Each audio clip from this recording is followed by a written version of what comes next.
రైతు సోదరులందరికీ నమస్కారం. నా పేరు గాలి రాజశేఖర్. మా గ్రామం వచ్చేసి ఎరడపల్లి, మండలం శంకరపట్నం, జిల్లా కరీంనగర్.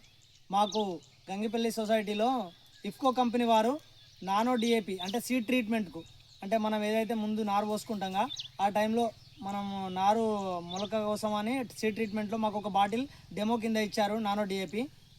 ఈ నానో డిఏపి ఏంటంటే మనము ఒక కేజీకి 5 ml చొప్పున మనము అందులో నీళ్ళలో వేసుకొని నానబెట్టుకుంటే మొలక శాతం అనేది ఎక్కువ వస్తుంది.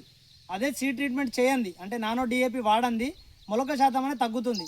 కాబట్టి ఈ నానో డిఏపి అనేది వాడుకుంటే మనకు మొలక అనేది పచ్చగా వస్తుంది, ఎక్కువ మొలకలు అనేవి ఎక్కువ శాతం వస్తాయి. కాబట్టి నానో డిఏపి అనేది మనము సీడ్ ట్రీట్మెంట్లో వాడాలి.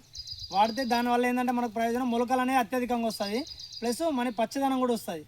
కాబట్టి ఇది మళ్ళీ ఈ నారు ఏదైతే పెరుగుతో మనం నాటేసుకునే టైంలో మనము 10 లీటర్ల నీళ్ళలో ఒక ½ లీటర్ బాటిల్ అనేది ఈ నానో డిఏపి కలుపుకొని దానిపైన చల్లుకొని నారు పైన పీకి నాటు వేసుకుంటే మనకప్పుడు ఒక బస్తా డిఏపి బస్తా ఒకటి తగ్గుతుంది.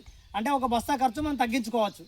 కాబట్టి అందరూ కూడా రైతులు నానో డిఏపిని వాడుకొని మంచి దిగుబడి పొందాలని మేము కోరుకుంటున్నాం.